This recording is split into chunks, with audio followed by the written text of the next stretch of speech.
నమస్తే, welcome to Telugu రాజ్యం. ఇప్పుడు మనతో పాటే ఉన్నారు డాక్టర్ ఎంజెడ్ఏ అస్కారీ ఎండి యునాని వైద్యులు. డాక్టర్తో మాట్లాడదాం. నమస్తే డాక్టర్. నమస్కారం అమ్మా. డాక్టర్, ఈ మధ్య హెల్త్ ఇష్యూస్ కన్నా వేరేవి ఎక్కువగా వినబడుతున్నాయి. అంగస్తంభన, ప్రీకమ్, ప్రీమెచ్యూర్ ఎజాకులేషన్, ఇలా అసలు ఏంటి వీటి గురించి మాకు మా వ్యూవర్స్కి వివరంగా వివరిస్తారా? హాయ్ వ్యూవర్స్, నేను మీ డాక్టర్ ఎంజెడ్ఏ అస్కారీ ఎండి యునాని. మగవాళ్లలో శృంగారంలో చాలా సమస్యలు ఉన్నాయమ్మా. ఒకవేళ అదే మహిళల్లో ఉంటే ఆ సమస్యలు బయటపడవు.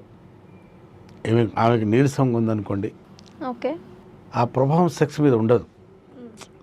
ఆమె ఎలాగో కోఆపరేట్ చేస్తుంది, ఆ కార్యం జరిగిపోతుంది. మగవాడికి ఇది వానికి భిన్నంగా ఏంటంటే అంగంలో కావాల్సినంత గట్టితనం రాకపోవటం, ఆ సామర్థ్యం తగ్గటం వల్ల శృంగారంలో పాల్గొనలేడు. ఓకే, మహిళలు నీరసంగా ఉన్నప్పుడు చేయగలుగుతారు, చేస్తారు కూడా. పాపం కొన్ని చాలా సందర్భాల్లో కోఆపరేట్ చేసి మగవాళ్లకు శృంగారంలో పాల్గొంటుంటారు. కానీ మగవాళ్లకు అలా కుదరదు. ఎందుకు కుదరదు అంటే అంగంలో కావాల్సిన గట్టితనం, రావాల్సినంత గట్టితనం రాకపోతే యోనిలో అంగం దూసుకెళ్ళేంత శక్తి అంగానికి ఉండదు. కాబట్టి తను శృంగారంలో రాణించలేడు. కాబట్టి మగవాడికి శృంగార సమస్యలు ఎక్కువ ఉంటాయి. ఓకే, అదే ఎందుకంటారా కారణాలు? ఇప్పుడు కారణాలు చాలా ఉన్నాయమ్మా దానికి. ఇప్పుడు కారణాలు చెప్పబోతున్నాను. దాంట్లో ఇప్పుడు ముఖ్యంగా చెప్పాలంటే యూత్లో, యువకుల్లో ఏంటి చాలామంది మా దగ్గర పెళ్లి కాకముందే వస్తుంటారు. సార్ నా 17 years, 18 years, 19, 20, 21, 22, 23, 24, 25, 30.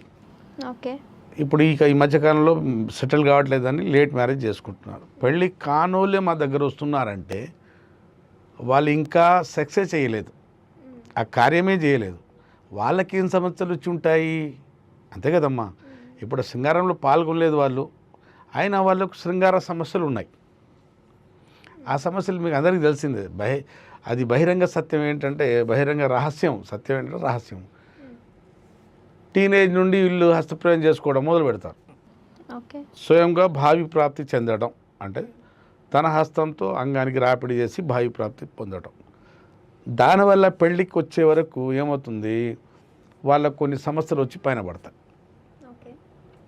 ఏంటి ఇప్పుడు అడిగారు కదా, అంగస్తంభన సమస్య, ప్రీకమ్ సమస్య, అలాగే ప్రీమ్యాచ్యూర్ ఎజాకులేషన్ సమస్య, సైజ్ చిక్కుపోవటం, అంగం సైజ్ పలచబడటం, సన్నబడటం, మంచిగా ఉన్న అంగం ఆకారం పాడైపోవడం, సన్నగా అయిపోవడం, పెద్దగా ఉన్న అంగం చిన్నగా అయిపోవడం, ఇట్లాంటి సమస్యలు వచ్చి పైన పడతాయి.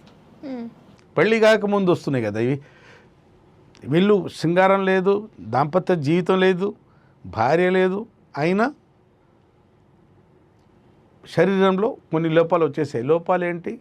స్తంభన తగ్గింది, కామ కోరికలు తగ్గాయి, శృంగారంలో రాణించాల్సిన టైం తగ్గిపోయింది.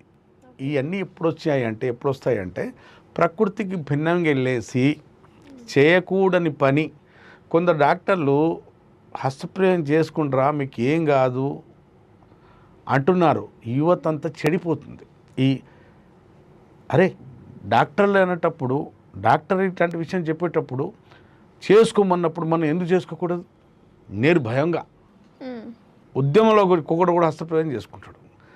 ఓ రోజుకు 2 కాదు 3, 4, 5, 6, 7 సార్లు 8 సార్లు కూడా హస్తప్రయోగం చేసుకునే సందర్భాలు చాలామంది మాకు వచ్చి చెప్పడం జరుగుతుంది.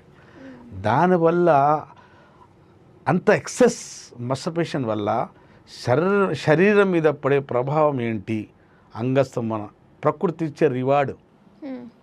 అట్లాంటి వాళ్ళకు ప్రకృతి ఇచ్చే రివార్డ్ ఏంటంటే అంగంలో గట్టితనం తగ్గటం, యోనిలో దూసుకెళ్ళేంత శక్తి సామర్థ్యం లేకపోవటం, ఒకవేళ వెళ్ళినా కూడా దాంట్లో ఆమె సుఖపడే వరకు కామం చేసేంత శక్తి, టైమింగ్ లేకపోవటం, తొందరగా వీర్యం వెళ్ళిపోవటం, వీర్యం వెళ్ళకుండానే ఇప్పుడు అంగం మెత్తబడిపోవటం, అలాగే sensitive penis, precum, premature ejaculation, erectile dysfunction, ఇవన్నీ సమస్యలు వచ్చి పైన పడుతున్నాయి.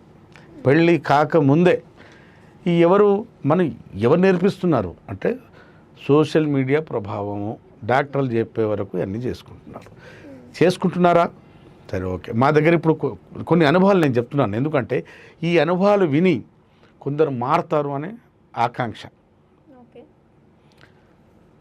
సార్ నా పెళ్ళి 2 నెలలైంది సార్, నా భార్య పుట్టింటికి వెళ్ళిపోయింది. ఎందుకయ్యా? సెక్స్ చేయలేకపోతున్నాను సార్ అంటే నేను శృంగారం చేయలేకపోతున్నాను. కామశక్తి కామ కోరికలు తగ్గాయి, ఆమెకు సుఖపెట్టలేకపోతున్నాను. మా మధ్య 2 నెలల్లోనే 2 వారాల్లోనే గొడవలు మొదలైపోయాయి. ఈ తండ్రికి తెలియదు ఇట్లాంటి విషయాలు, తల్లికి కూడా తెలియదు. తల్లికి తెలిసినా తల్లికి చెప్పలేదు, తండ్రికి చెప్పలేడు. తండ్రికి తెలియదు కదా ఇట్లా హస్తప్రయోగం చేస్తున్నాడు, ఇలా పోర్నోగ్రఫీ చూస్తున్నాడు, బ్యాడ్ హ్యాబిట్స్కు అంటే చెడు వ్యసనాలకు తను గురైపోయాడు, ఎవరికి తెలియదు కదా. ఇవన్నీ చేసుకొని పెళ్లి చేసుకొని చేసేటప్పుడు అంటే సింగారంలో పాల్గొనేటప్పుడు వచ్చే సమస్యలు అన్నీ కావు. ఏమొస్తాయి? సెన్సిటివ్ పెనిస్ ఉందనుకోండి. ఇప్పుడు శోనం రాత్రి ఒక మగాడు తన భార్య దగ్గరికి వెళ్తున్నాడు,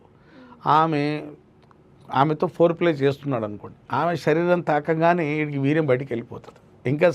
ఇంకా సింగారంలో పాల్గొనలేదు తను, ఇంకా ఆ కార్యమే మొదలుగాల, అప్పటికి వీర్యం వెళ్ళిపోయి తను చల్లారిపోతాడు, అంగం మెత్తపడిపోతుంది.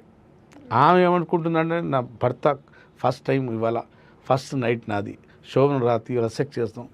వీడికి సామర్థ్యం లేదు.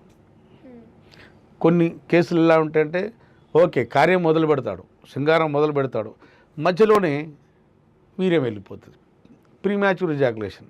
అప్పుడు మళ్ళీ ఆమె అసంతృప్తి చెందుతుంది.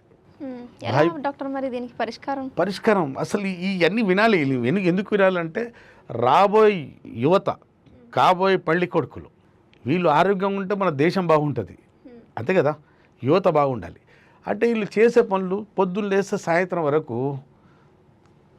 ఆఫీస్లో పని చేసినా ఇంట్లో ఉన్న అమ్మాయిలతో చాటింగ్లో సెక్స్ గురించి ఎక్కువ ఆలోచించాడు, తన పని గురించి తక్కువ, సెక్స్ గురించి ఎక్కువ అంటే శృంగారం గురించి ఎక్కువ ఆలోచించాడు. ఓకే. అస్తమానం యునాని సైన్స్ ఏం చెప్తుందంటే అస్తమానం శృంగారం గురించి ఆలోచించిన అమ్మాయిలకు ఆంటీలకు కుచ్చి వాళ్ళ పిరుదుల వైపు, వాళ్ళ వృషణాల వైపు, వాళ్ళ వృక్షజాల వైపు చూసిన కామశక్తి తగ్గుతుంది, లాస్ ఆఫ్ లిబిడో, కామ కోరికలు తగ్గుతాయి. ఇప్పుడు కొందరు ఏం చేస్తారు మా దగ్గరికి వచ్చి, సార్ నేను పోర్నోగ్రఫీ చూడను సార్, బూత్ సినిమాలు చూడను, కానీ ఆఫీస్లో అమ్మాయిలు తిరుగుతుంటే వాళ్ళ రొమ్ముల వైపు లేదా వాళ్ళ పిడుదుల వైపు లేకుంటే వాళ్ళ కుచ్చి చూడటం, వాళ్ళ గురించి సెక్స్ చేసినట్టు ఇమేజ్ మన బ్రెయిన్లో సృష్టించుకోవటం, ఊహించుకోవటం ఇలా చేస్తుంటారు. వాళ్లకు కొన్ని సమస్యలు వచ్చి పైన పడతాయి. ప్రీకమ్ అనే సమస్య, ప్రీమ్యాచ్యూర్ ఎజాకులేషన్ సమస్య, అలాగే హస్తప్రయోగం బాగా చేసే వాళ్ళలో సెన్సిటివ్ పెనిస్ సమస్య, అంగం చిక్కిపోవటం, ఇవన్నీ వస్తాయి. పెళ్ళి కాకముందు ఇవన్నీ వస్తున్నాయి అంటే రేపు పెళ్ళైన తర్వాత బెడ్ మీద రాణించలేడు, కావాల్సినంత భార్యకు సుఖపట్టలేడు. కాబట్టి ఇప్పుడు ఈ మధ్య కాలంలో అక్రమ సంబంధాలు పెరిగిపోతున్నాయి. ఇప్పుడు మనకు ఇంట్లో దొరకకపోతే బయట వెతుకుంటాం, అంతే కదా. అదే సేమ్ ఇప్పుడు ఇప్పుడు ఈ మన డైలీ చూస్తుంటాం కదా, టీవీలో ప్రోగ్రామ్స్ వస్తాయి, అవి నేరాలు ఘోరాలు ప్రోగ్రామ్స్ వస్తాయి కదా. అట్లాంటి ప్రోగ్రామ్స్ ఎక్కువ అక్రమ సంబంధాలు, భార్య పిరిడితో లేచిపోయింది, లేకుంటే భర్తకు హత్య చేసింది, అన్నీ ఏంటంటే పారాణి ఆరకముందే పెళ్లి కూతురు వెళ్ళిపోయింది, లేకుంటే విడాకులు అయిపోయాయి, అన్నీ వస్తుంటాయి. ఇది ఎప్పుడు జరుగుతుందంటే మగవాడు సెక్స్ చేసే సామర్థ్యం లేకపోవటం వల్ల ఇంట్లో ఎవడు వేరేవాడు దూరాడు, సూది సంధిస్తే దారం పోతుంది అన్నట్టు ఇక్కడ అవకాశం మనం ఇచ్చాం. మనకు సమస్య ఉంటే ట్రీట్మెంట్ చేసుకోవాలా. ఇప్పుడు చాలామంది మహిళలకు వాళ్ళకి ఏమైనా సమస్య వస్తే గైనకాలజిస్ట్ దగ్గరికి వెళ్తారు. అమ్మకు సమస్య వచ్చినా, అక్కకు సమస్య వచ్చినా, చెల్లికి సమస్య వచ్చినా, కూతురుకు సమస్య వచ్చినా అందరికి తెలుసు ఎక్కడ వెళ్ళాలో. మగవాళ్ళకు అంగంలో స్తంభన తగ్గితే ఎక్కడ వెళ్ళాలో తెలియదు, చెప్పుకోరు. అసలు విషయం పక్కడికి చెప్తారే నాకే సమస్య ఉంటే నామోషి ఫీల్ అవుతాడు,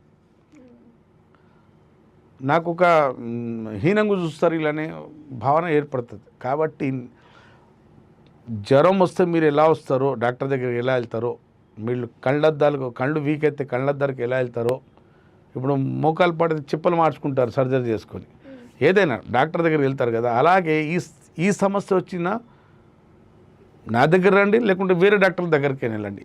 యునానీలో ఏంటి మా దగ్గర ఎందుకు రావాలి అంటానంటే, నేను ఇక్కడ ట్రీట్మెంట్ అనేది శాశ్వతంగా ఉంటుంది. టెంపరీ ఉండదు. ఆ ట్యాబ్లెట్ వేసుకున్నామా అంగంలో స్తంభన వచ్చిందా, ఇవాళ సెక్స్ చేసామా, ట్యాబ్లెట్ వేసుకోకపోతే అంగంలో స్తంభన రాదు, కదలిక రాదు అంటే ఆ ట్రీట్మెంట్ కాదు, అది మేనేజ్మెంట్. ట్రీట్మెంట్ అంటే ఒకసారి ఒక డ్యూరేషన్, ఒక కోర్స్ ఇచ్చిన తర్వాత మళ్ళీ ఆ సమస్య నీ దరిదాపులో రాకుండా ఉండాలి. అంగస్తంభన సమస్య అయినా, మీకు సెక్స్ అంటే సింగారంలో టైమింగ్ తగ్గినా, అలాగే ప్రీకం అమ్మాయితో మాట్లాడినా, ఊహించిన 2-3 చుక్కలు వీర్యం బయటికి రావడం, అలాగే మూత్రం ద్వారా వీర్యం పోవుట, స్పెర్మచోరీ అయినా, సెన్సిటివ్ పెనిస్. ఈ అన్నిటికీ మా దగ్గర చక్కటి పరిష్కారం. అసలు ఈ సమస్య రాకుండా ఉండాలంటే చెడు వ్యసనాలకు మనం దూరం ఉండాలి. పోర్నోగ్రఫీ చూడకుండా, హస్తపురం చేయకుండా, అలాగే బోర్లో పండుకొని అంగానికి బెడ్తో రాపిడి చేస్తే దానికి ప్రోన్ మాస్టర్బేషన్ ఇది చేయకుండా ఉంటే, అలాగే కిల్లి, జర్దా, టబాకో ఇవన్నీ తీసుకున్నా కూడా, మందు ఇవన్నీ తీసుకున్నా కూడా అంగంలో అంటే గట్టితనం, సామర్థ్యం తగ్గొచ్చు. అలాగే వీర్య కణాలు తగ్గొచ్చు, వీర్యం క్వాంటిటీ, క్వాలిటీ, విస్కాసిటీ కూడా తగ్గొచ్చు. మీరు విన్నారు కదండి, ప్రేక్షకులకు చెప్పేది, ఇట్లాంటి చెడు వ్యసనాలు మీలో ఉండి ఉంటే తక్షణం ఇది ఆపండి. అయినప్పటికీ మీకు సమస్య అలాగే ఉందనుకోండి, ఈ స్క్రీన్ మీద ఉన్న నెంబర్తో ఆన్లైన్ పెయిడ్ కన్సల్టేషన్ తీసుకొని మీరు వరల్డ్లో ఏ మూలాన ఉన్నా మీరు నాతో మాట్లాడవచ్చు. దగ్గరలో ఉంటే ఆ సౌలభ్యం నా దగ్గర వచ్చే సౌలభ్యం ఉంటే, సౌకర్యం ఉంటే నా దగ్గర వచ్చి ట్రీట్మెంట్ తీసుకొని ఈ సమస్యతో బయటపడవచ్చు. Okay doctor, okay, thank you doctor.